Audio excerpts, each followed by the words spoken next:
mind is. So tonight, from the yogic point of view, we want to get some understanding of what is the mind and what gives animus, what animates the mind. So, without changing anything right now, are you aware? Are you aware? Just close your eyes for a moment. Are you aware?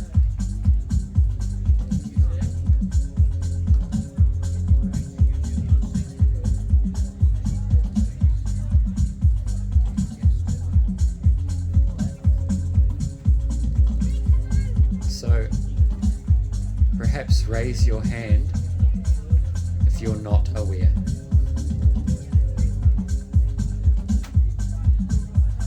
No one raised their hands. Everyone's aware, right? But what are we aware of? I'm sure right now we are filled with sensory input.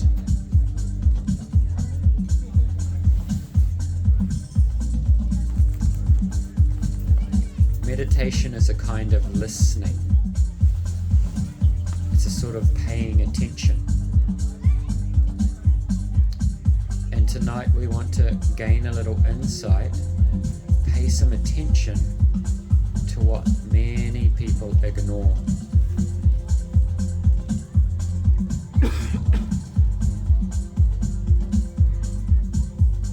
So we want to inquire tonight, what are we aware of? Why does the mind sometimes feel heavy? And why does sometimes it feel light and luminous?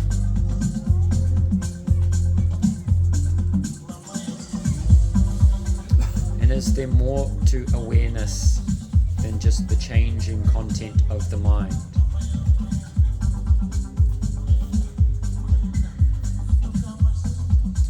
So I pose a question to everyone here.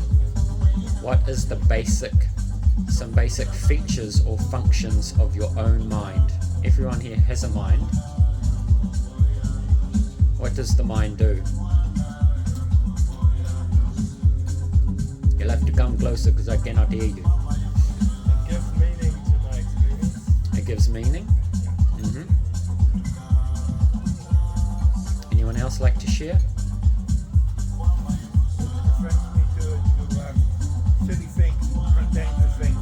It attracts us to silly things and dangerous things. I don't think that's a positive. And you don't think that's positive? It attracts me to things I like. It attracts you to It things you like. seems to notice. It seems to be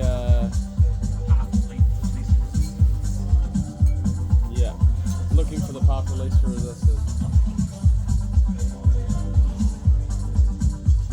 So it gives meaning. It attracts us towards positive things. It attracts us towards negative things. What are some other features of the mind? It's aware of the sensory input from the different senses. It's aware of the input from your senses. Anything else? Wandering off between multiple different things at any time. There's a saying in Hindi, mana chanchala. Mind is like the wind, moving here and there. And it gives me my identity. Latches onto like a collection of things that I This guy's very clever. It's just my mind. The mind gives rise to a sense of identity.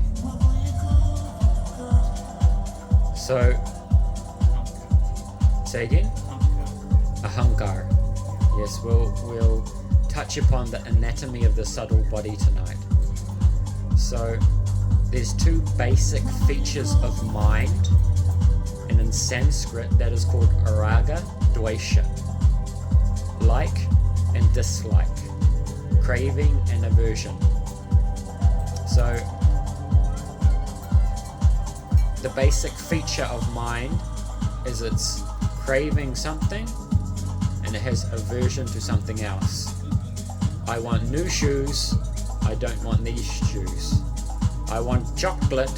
I don't want Brussels sprouts. I want this. I want that. This is the basic function of your mind. It's always running towards something and moving away from something else. Is this so? Yeah. It's not some hard philosophy. It's just basic mechanics of our mind. So,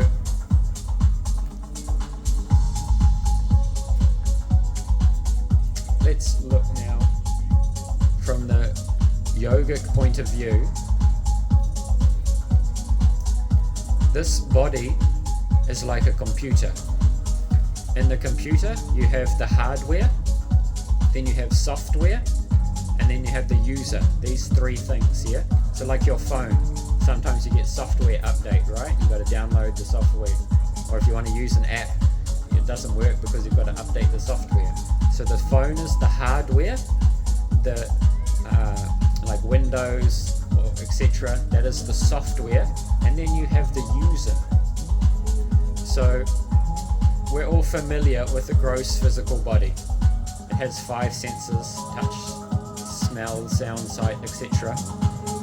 I want to perhaps introduce us to some terms of the subtle body. So there's this gross physical body, and then looking at a more refined, subtle level of perception of our being. So basic function of our psychological body. Not working? No. Aladine, do you know where we have decibel? I don't think so. Do you have any more of these somewhere? Maybe in the van. Can you see if you can find another one, please? Alright, so there's manas, which is your mind, basic sorting instrument. Like something, dislike something else. But these preferences, they have a more subtle root, and it's linked to one aspect of our psychological body. So that what are these preferences related to? Can anyone perceive? From where one person likes chocolate, the other person doesn't like chocolate. One person likes one thing, the person next to them likes something else. From where is it coming? Experience, mind. Experience. So, Upbringing, possibly upbringing, conditioning. experience, right? So,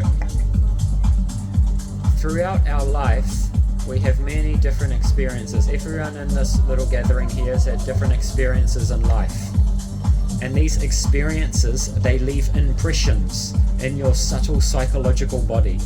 These are called samskaras, impressions in the psychological body. And from these impressions, they begin to collate, they begin to mass. And from these impressions, a sense of identity arises. Yeah? Is this too abstract? It's actually quite simple. So we've had different experiences, and from these experiences, a sense of identity arises. And some people can find their sense of identity through perhaps very positive experiences, and others through very maybe negative. Oh, so and this and that happened to me, and therefore I am this person. So we are deriving a sense of identity from the collated mass of our experiences. And in Sanskrit, that sense of identity, that is called ahankar. Ahankar, the individual self, the persona. It's not the true self, but it's the persona. It is the mask, the covering that we wear. So from the sense of identity, the mind, thank you, the mind begins to work.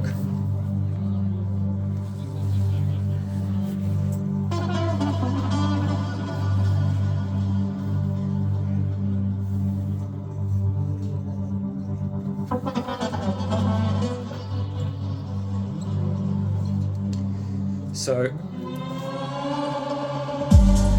the umbrella of our psychological body, which contains all components, that is called chitta. I'm not going to go too much into that today, but so we have ahankar, identity.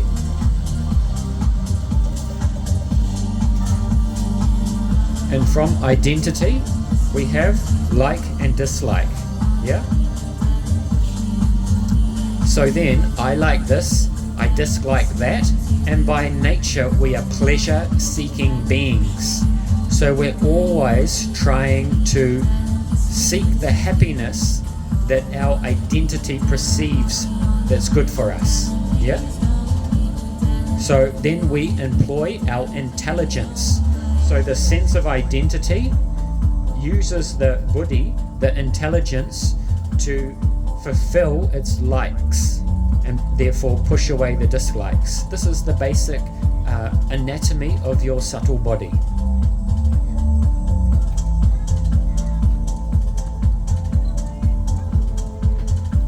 So what's the function of buddhi?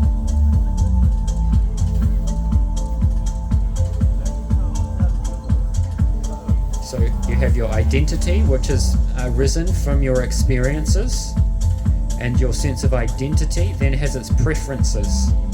The mind, so your preferences are coming from your mind, and you then employ your intelligence how to fulfill these desires. Yeah? I want to get a new car. So therefore, you look to the intelligence, oh intelligence, help me get a new car. And intelligence says, get a job, you lazy bum, but I'll help you find it and get a job. So these are the three features of our psychological body. Is that clear? Yeah? I'm suffering. I want to be free from suffering. I want liberation. I want more money. Identity, like and dislike, intelligence. These three are always working together. Always working together. Now, most of us, let's pose another question. Are we our thoughts? Are we our thoughts? Think about it. Look to your thoughts to see if you're your thoughts. No? Well, we do become our thoughts. We become our thoughts? Can become them. Yes, it's a yes for me. Say again? It's a yes. Yes? Yeah. We have a yes, we're our thoughts over in the back corner. Any no's? I think, therefore I am. I think, therefore I am. Anything else? No, we got a no over here. Any higher bidders? Thoughts are objects? Let's go more subtle now. So how did you think when you were 5 years old? Are your thoughts constant? No? Are the thoughts moving and changing? Yes. We have a yes in the back. The thoughts are moving, they're changing. So just sit for a moment and bring the awareness inwards into your own mind. And perhaps, if you can, it's not the easiest in this current environment, but look and see what thoughts are there in the consciousness right now.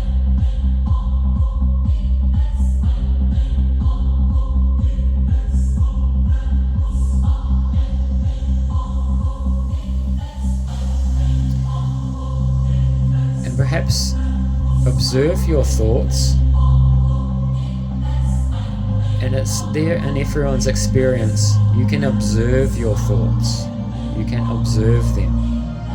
And the thoughts are moving. The thoughts are changing. Emotions rise. Emotions fall. Thoughts arise. Thoughts disappear.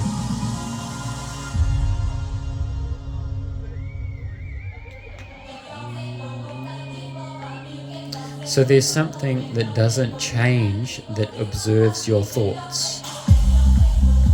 Is it true? Anyone disagree? Can you repeat that? There's something unchanging that observes your thoughts. Don't just agree because I'm saying it. Perhaps it's not your experience. Perhaps you're having something else. I would suggest for most of us, there is something unchanging that observes your ever-changing thoughts. Isn't it? You don't have to be a big shot meditator. It's simple in every moment of your experience. But thought has like a gravitational pull that draws the awareness into it. Isn't it? Have you ever been perhaps on the beach on a very nice sunny day and you're arguing with your friend? Arguing with your girlfriend, your boyfriend, just got fired from your job. It's a beautiful sunny day. The waves are rolling in on the ocean, seagulls flying in the air, but you don't see any of it. Why? Because you're lost in your own mind. I think everyone's had this experience of being pulled into your own mind. And often, what pulls us into our own mind is the minds of other people. Dealing with the minds of other people. Or the thoughts that arise in my mind. I'm my anxiety. I think I'm my role in life. I'm my past. I'm my future. So coming back to this feature of raga, dvesha, like and dislike, you'll notice in your life, suffering always arises when your preference doesn't correspond with reality. Suffering arises when your preference doesn't correspond with what's happening. Yeah? You have some preference, you have some particular point of view you're hanging on to. Reality's not aligning with it, therefore you suffer. Attachment is the cause of suffering, said the Buddha. So, although the thoughts are moving, changing, fleeting, we identify with them. We identify a sense of identity from them. And we navigate our life through these ever-changing thoughts.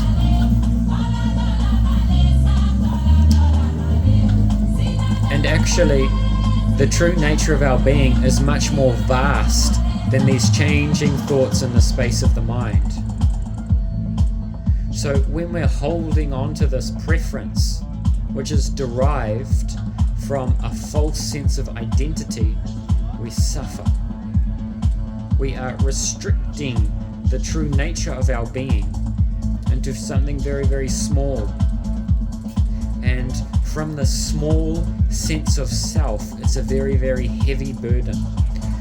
I'm sure probably most people here, maybe they've sat down in meditation, maybe not even meditating, maybe just having a cup of tea, just sitting in nature, sitting at the beach, and from nowhere, just some silence arises.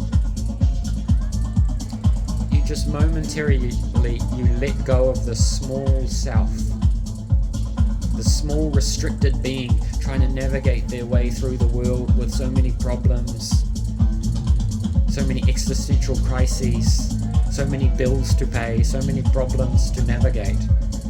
That just falls away for a moment. And how do you feel? How do you feel?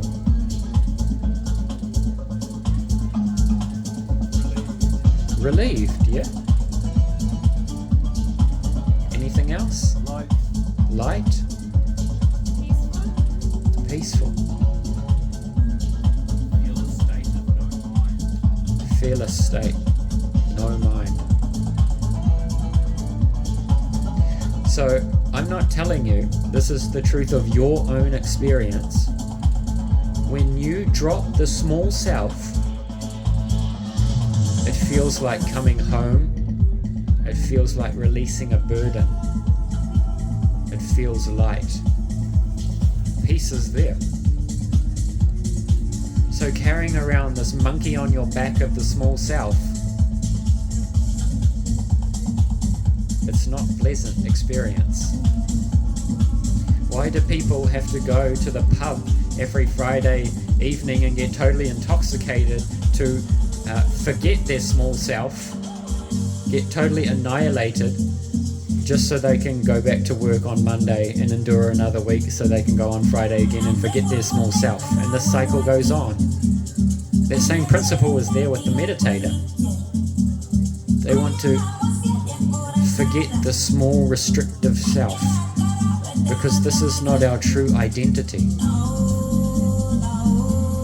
Now, I'm not trying to totally vilify the mind, because the mind's a very useful tool.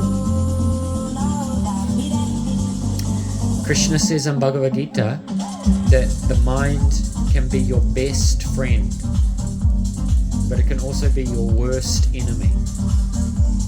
Yeah? Have you ever gone on a train of thought when your mind's just going crazy? Or some narrative in your head that's going on and on and on? Maybe you've broken up with your partner. Maybe your cat ran away. Maybe your favorite TV program got cancelled.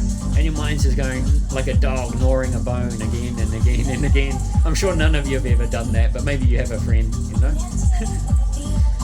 So the mind constantly is putting a narrative on what's happening in your experience. But most of the time, this narrative is completely ungrounded. And it's restricting for you. And it's not a pleasant experience to be lost in the narrative of the mind. So, in this world, everything is in a state of flux, is in a state of change. Nothing is permanent. All this endeavor we put in to buy the house, to buy the car, financial security, it will all disappear.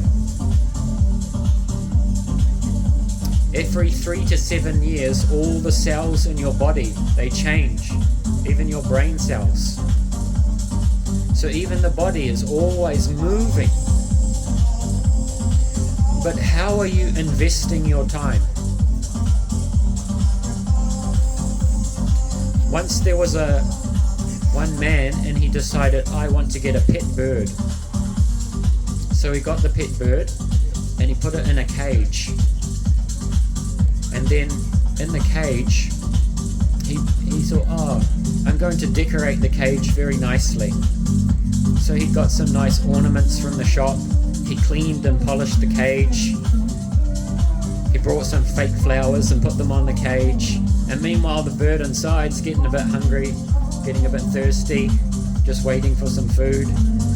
The man goes to the shop, buys some more things for the cage. Oh, look at my cage, very nice, very shiny, very pretty. The bird's getting more and more hungry, falls off its perch onto the floor. So we are like that. We are so engaged in a pursuit and in a constant endeavor of trying to satisfy this hardware, the physical body. But what are you doing for the bird, the soul inside? Just reflect each day, how much time are you giving to that bird, the soul in your heart? Or are you going off to work to polish the cage, come home, all for the cage? What are you doing? What are all of us doing each day to nourish the self, the soul inside? Because that is what endures. What are we doing? How much time do we give? Just think of how much time you give to material endeavors. You get your masters, your PhD, all these things. you study, you go to work in a job that you hate. All these things, we give so much time. Can we give even 5 minutes for the soul? Is it hard? So think very carefully. How are you living your life? Because that soul, that's your true identity. This cage, this hardware will drop in the blink of an eye. So, who is interested to wake up from this dream of mind? What does reality look like when we take off the lenses of perception of just the constantly moving mind? Because even our ideas, our conceptions about spirit, about God, about the spiritual world, it's, for most of us, is all just coming from mind. Our sense of identity is rooted in the oscillating modulations in the mind space.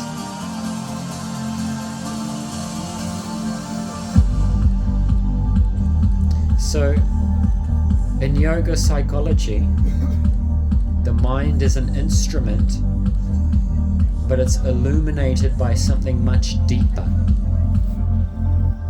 Someone said before, I think, therefore I am. And perhaps you've heard this saying, the only constant is change. Is that true? Is there anything more?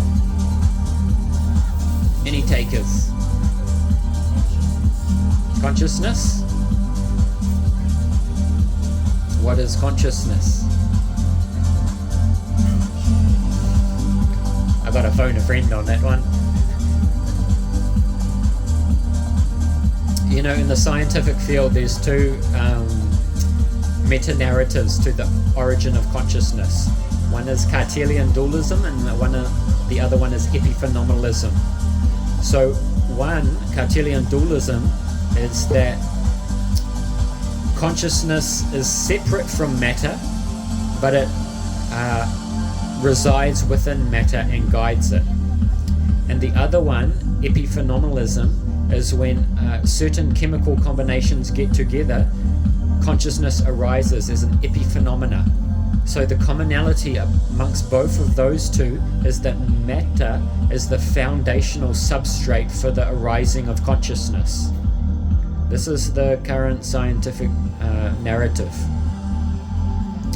But actually, consciousness is immaterial.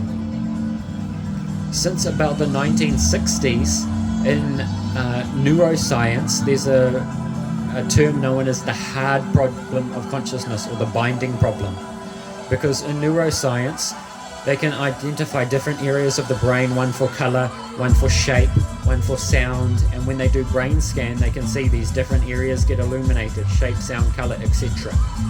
But what collates it into one singular, unitary experience of an orange, of an apple? They cannot identify that, because that is consciousness, and the current scientific instruments are not subtle enough to measure consciousness, because consciousness is immaterial. So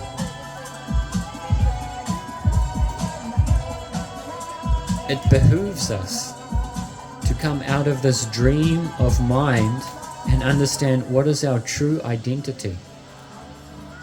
Because as long as we're lost trying to find happiness in the ever-changing, ever-fluctuating modalities of the mind, you will not find any lasting happiness, because the mind's always moving.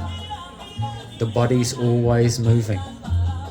10 years you want to get married, then the planets change, oh, now you want divorce. You want children, you want to live here, you want to live there, you want to be a monk, you want to get married, you want this, you want that. Mind's always moving. This is Manodharma, the Dharma of the mind. Accepting, rejecting, accepting, rejecting, accepting, rejecting. But actually your true nature, Atma, soul, is witnessing the mind, And that which doesn't change when you're waking, when you're sleeping, when you're dreaming, even in deep sleep, that is your consciousness, unchanging. Turiya, the fourth state of being. So, one quality of your soul is consciousness. One quality of your soul is consciousness. Many schools, many popular teachers these days, they draw the line at consciousness. The foundation is consciousness. And we can quite easily experience this if we're a little bit insightful and honest of our own experience. I am aware. That's why I started class. I am aware. And we can see I'm aware of my body, I'm aware of my emotions, I'm aware of my feelings, I'm aware of my thoughts. Therefore, I am awareness. Bas, finish.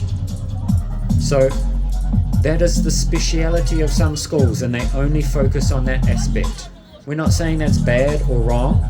We're saying that's one speciality of some schools.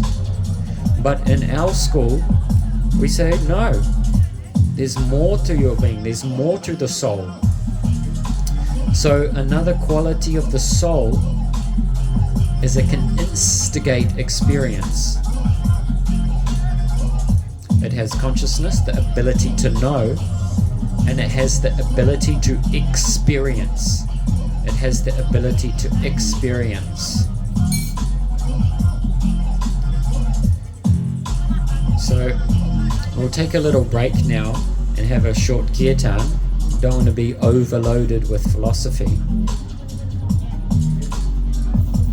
But perhaps for the sentiment of this kirtan, I invite you,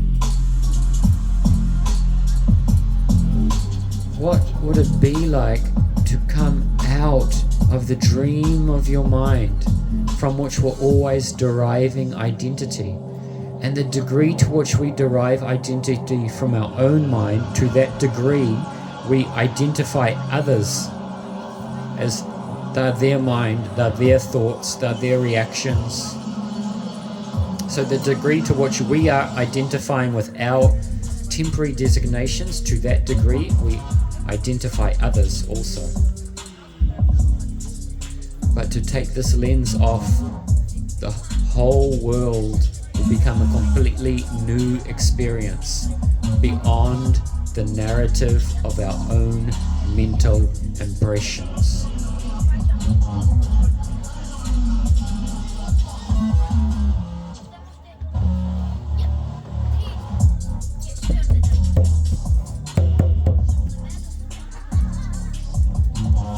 So we can chant back and forth this Maha mantra, the great mantra, Hare Krishna, because this mantra, it cleanses the consciousness to bring us out of this false identity so we can realize our true eternal nature.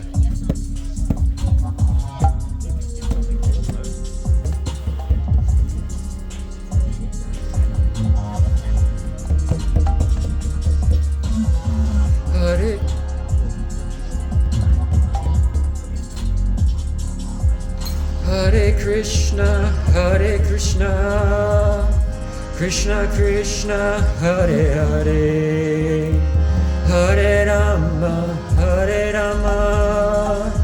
Rama Rama, Hare Hare. Your turn.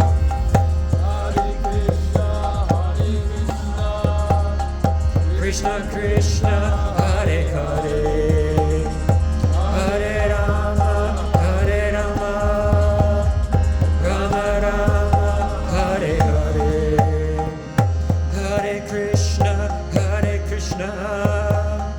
Krishna Krishna, Hare Hare, Hare Rama, Rama Rama, Hare Hare.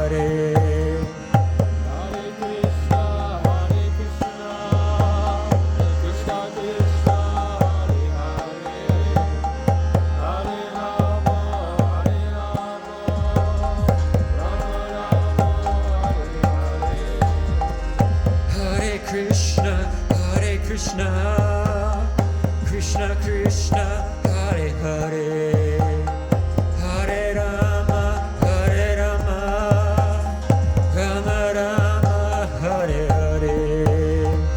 Hare Krishna, Krishna Krishna, Hare Hare, Hare Rama, Hare Rama, Rama Rama, Hare Hare. Hare Krishna, Krishna Krishna, Hare Hare, Hare Rama, Hare Rama, Rama Rama, Hare Hare.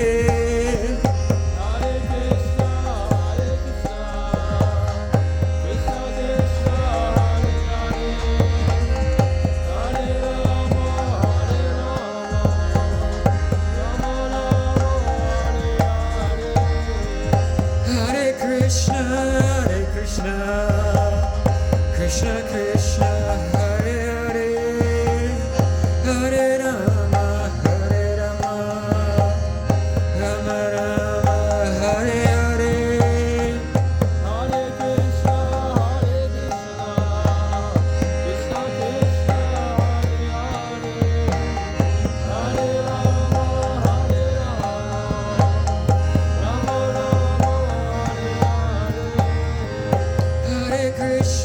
Hare Krishna, Krishna Krishna, Hare Hare, Hare Rama, Hare Rama, Rama Rama, Hare Hare.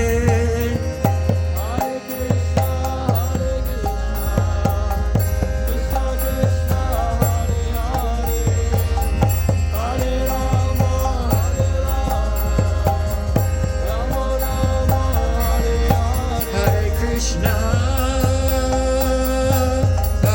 Krishna, Krishna Krishna, Hare Hare, Hare Rama, Hare Rama, Rama Rama, Hare Hare. Hare Krishna, Krishna Krishna, Hare Hare, Hare Rama, Hare Rama, Rama Rama, Hare Hare. Hare Krishna, Krishna Krishna, Hare Hare, Hare Krishna, Hare Krishna, Krishna Krishna, Hare Hare, Hare Rama, Hare Rama, Rama Rama, Hare Hare, Hare Krishna, Hare Krishna, Krishna Krishna, Hare Hare, Hare Rama, Hare Rama, Rama Rama, Hare Hare,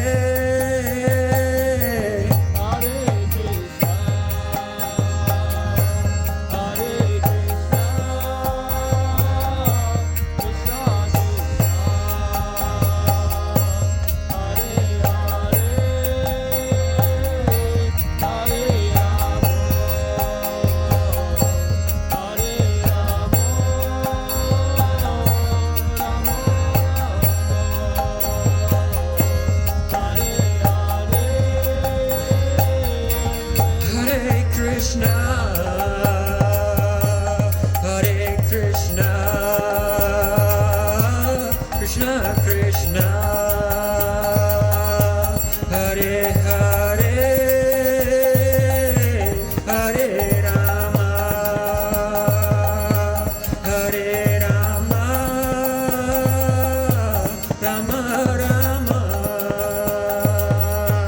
Hare Hare,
together come out of this dream of mine. Hare Krishna, Hare Krishna, Krishna Krishna, Hare Hare, Hare Rama, Hare Rama, Rama Rama,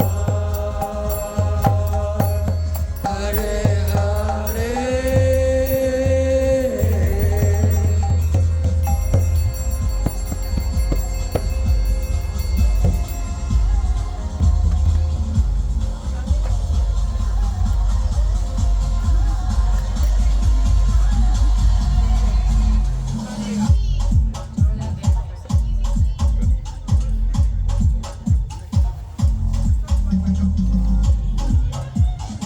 Laleshwari, Lala, the 14th century Kashmiri female mystic.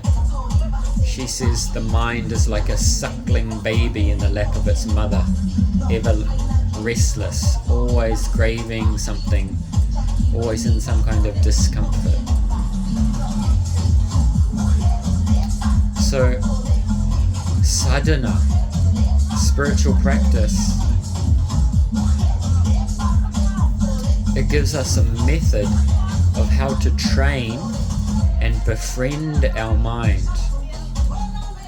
Because your mind can be your best friend. Krishna says we should uplift ourselves with our mind, not degrade ourselves. So when we're deriving our sense of identity through the ahankar, through the material impressions, we have this subjective experience, I am very important. I am the center of my existence. Everyone should bow down to me. But the soul is an emanating unit. The soul is an emanating unit. It emanates love. As soon as you are trying to receive, you've lost your own soul. You're absorbed in the moving mind. Patanjali Rishi says, Yogasthita's Viti Nirodha. Yoga is equilibrium of mind. When the lake of the mind is calm, then your true nature arises. And if you're not abiding in your true nature, you're lost in the ever-changing mind stuff. So you're either in truth or you're in the flow of illusion. It's very profound. So we see at the onset of Bhagavad Gita, Arjuna had an emotional crisis. He had a collapse of identity. So just take a moment and reflect in your life. What happens when your sense of identity collapses? Who do you become? How do you act? Or conversely, when your sense of identity is challenged, who do you become? How do you act or react?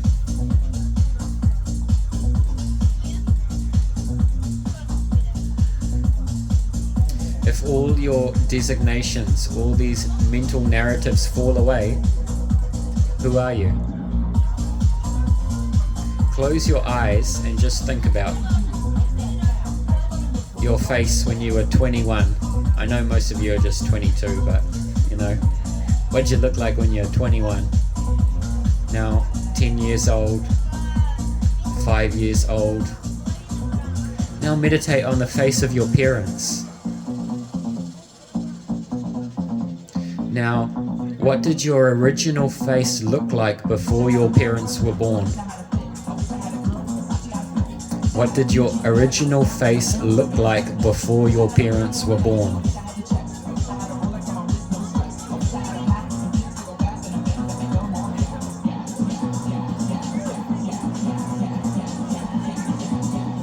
When the pressure, when the stress comes, who do we become?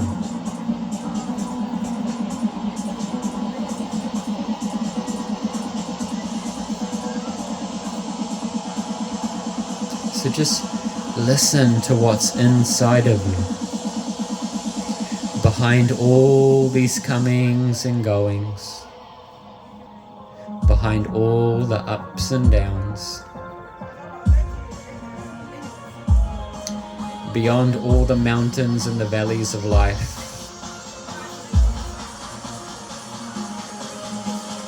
just feel your own listening.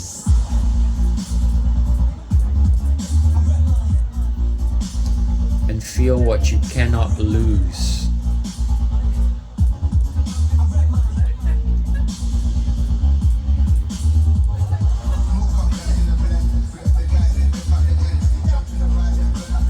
Feel what you cannot lose. That's yourself. Where could it possibly go?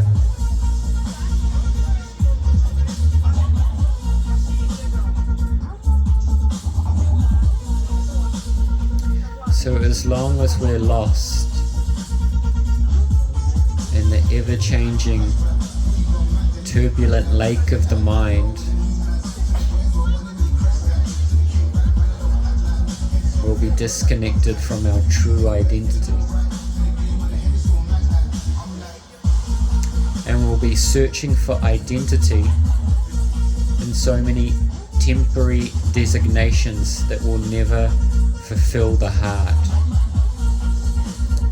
Saint Augustine, he has one saying, one poem called The Restless Heart. The Restless Heart. Our hearts are restless until they rest in you.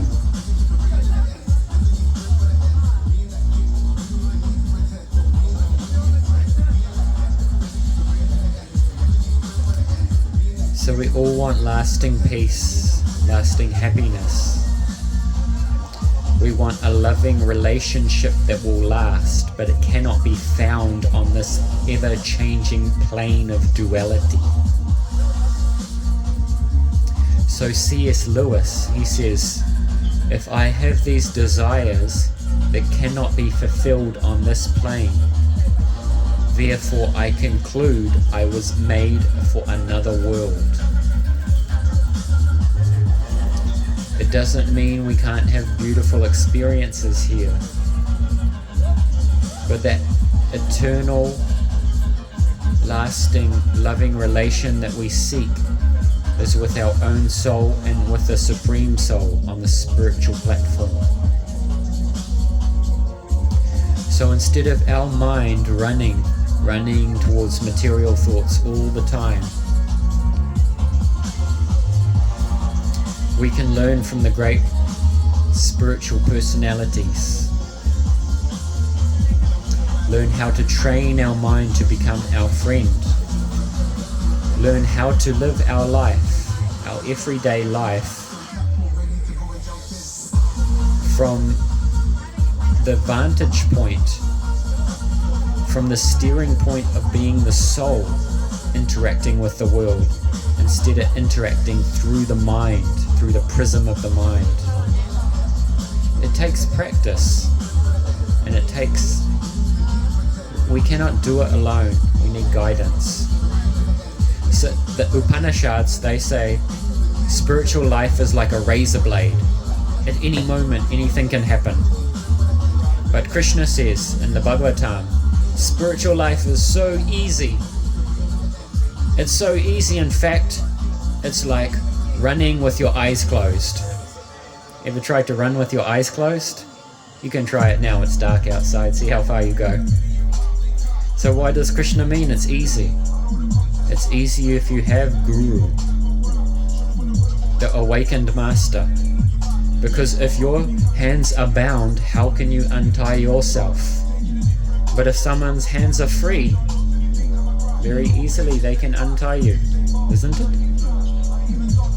So the saints, those who have have freed themselves from the egoic consciousness. If someone has a map of a minefield, they can guide you, oh, don't step there. So, Guru, the true Guru, the bona fide teacher who only wants your best interest, they can help you run to the spiritual plane, run to help you realize your true soul.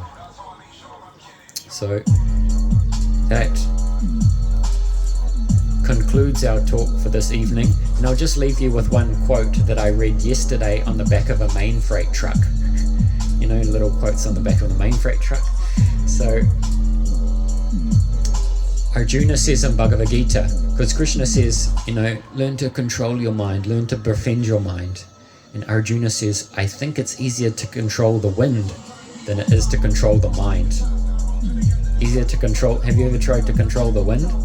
And Arjuna is saying, it's easier to control that than your own mind. And Arjuna could withstand the most beautiful demigoddess in all of existence. Urvashi, the most beautiful demigoddess, Apsara, celestial damsel, came to Arjuna to try to allure him, but he withstanded that temptation. But he's saying, my own mind is more difficult. It's easier to control the wind. But Krishna says, you can do it, but it takes practice and it takes detachment. So the divine wisdom on the back of the main freight truck says, never let success go to your head. If we have some good quality, we have some nice skill, our ego gets puffed up like the Himalayan, bigger than the Himalayan mountain, oh yes, and our sense of identity, oh yes, look at me, wow. But if we have some bad quality, oh no, that's my parents' fault, that's my ex-girlfriend, that's my ex-boyfriend, you know, that's blah, blah, blah. We don't take ownership of, generally speaking, I'm generalizing of course, of our negative traits, but our good traits, oh yeah, we have plaques on the wall, right, of our good qualities. We don't have a plaque on the wall, oh yes, I'm number one prick. No. Do we? No. So, never let success go to your head. But the wisdom of the main freight truck continues. Never let failure into your heart. Never let failure into your heart. Because our goal is very high. But with determination, with perseverance, we can become recipients for grace. And grace will pour down like an ocean. So thank you very much for listening. And if anyone has any thoughts, reflections or questions, challenges, complaints, they're all welcome.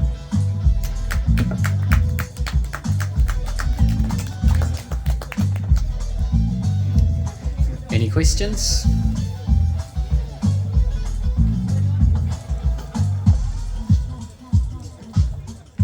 So, this was a brief introduction to yoga psychology, the workings of our own mind.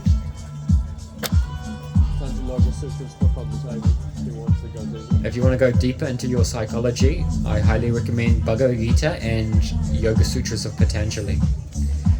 Yoga Sutras, how he's described level of mind and the different stages of meditation, practically you will not find anywhere. But really you need to hear that study that under guidance if you really want to go deep into it.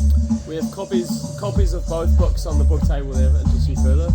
But now to finish off, we'll do another kirtan, just to help us digest this spiritual knowledge. And then you're welcome to stick around. We've got some Ayurvedic tea that doesn't have any actual tea in it, won't keep you up. You're welcome to sit around, have a tea and have a biscuit and have a conversation with us if that's appealing to you. Also, when you get out of your mind into reality, then what are you going to do? That's the subject of our next discussion on Sunday, 1 p.m. here on Sunday. What happens when you go out of your mind? into reality. Many times we're so busy protesting, we're so busy revolting to the problem, to what we're against, and we invest so much energy in that. And if the problem is removed, then you ask, oh yes, what do you want to introduce? What's the solution? Oh, actually, no, I haven't really thought that far ahead. I want to remove the current political regime, but I don't actually have any sustainable solution for the next phase. So the talk on Sunday is entitled, Love is Higher Than Liberation. Love is higher than liberation. What does that mean? We'll explore that on Sunday. Very interesting topic. So now Pranavalabha will lead us in another kirtan. Okay.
So repeat after me.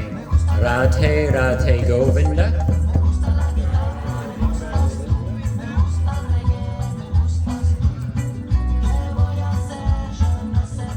Radhe Radhe Gopala. Something like that. It's pretty easy. You'll pick it up.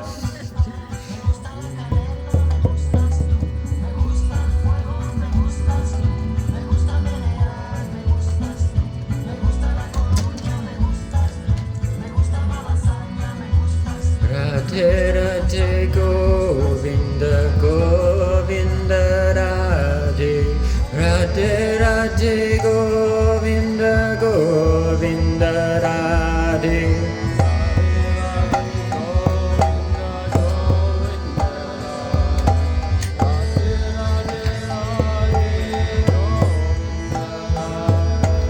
Radhe Radhe Govinda Govinda Radhe Radhe Radhe Govinda Govinda Radhe Radhe Radhe Govinda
Hare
Radhe, Radhe, Radhe, Radhe, Radhe, Radhe. One last time to Radhe. Radhe, Radhe, Radhe, Radhe. One last time, all together. Radhe, Radhe, Radhe, Radhe.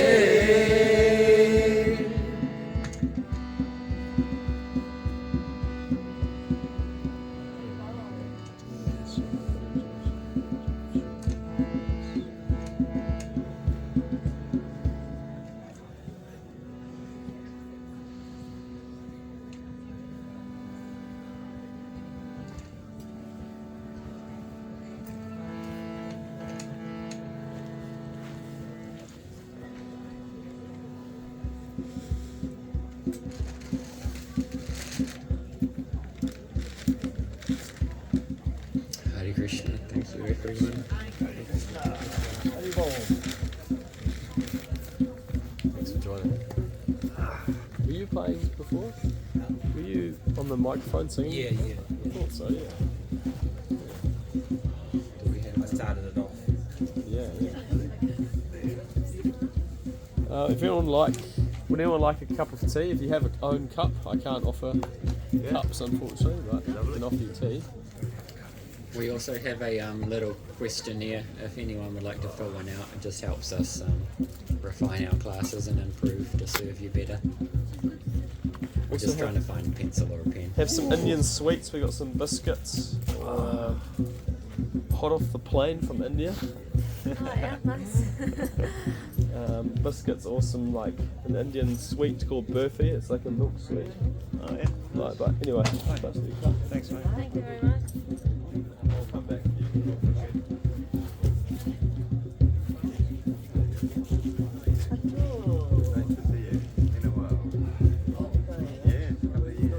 So do you teach regular classes in Auckland?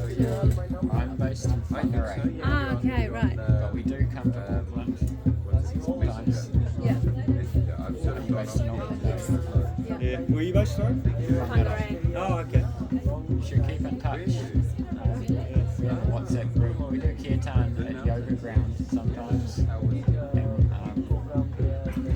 we're involved with the temple in Panmure. But the classes you teach are always in-person classes. There's no online. We do a book study once a week actually. Okay. On Wednesdays. Go deeper into the philosophy. Okay, cool. So that's an online session. Right. Yeah. And sometimes we're doing more stuff online because just logistically it's easier for people to join from all over the place. Yeah. Cool. So, who do we need to follow in order to find out details? Like. You can join our WhatsApp group. Yeah. Works for you. So we have an optional little thing you can fill out. And there's a scanny thing if you want to join the group or whatever. Ah, yeah. Perfect. Yeah. We have the international and the New Zealand. This one is for New Zealand, but you have also the information international. Should I take a photo? As you want, you can take a flyer. Can I take the flyer? Yeah. I will be here. Maybe I'm going back on the And what do you think about the questions that they teach it to other information? Yeah. Oh, yeah. You can scan that now. I guess anything that's rang true to you from tonight or any reflections you feel like sharing? manager. Scott. It was a bit cold, eh? Your nights are getting chilly. Yeah. I was like, oh. The tea's just warming up a bit. It's a little lukewarm. Huh? In the meantime, would you like a biscuit or sweet? I would love a Biscuit would be biscuit. great. Biscuit? Yeah.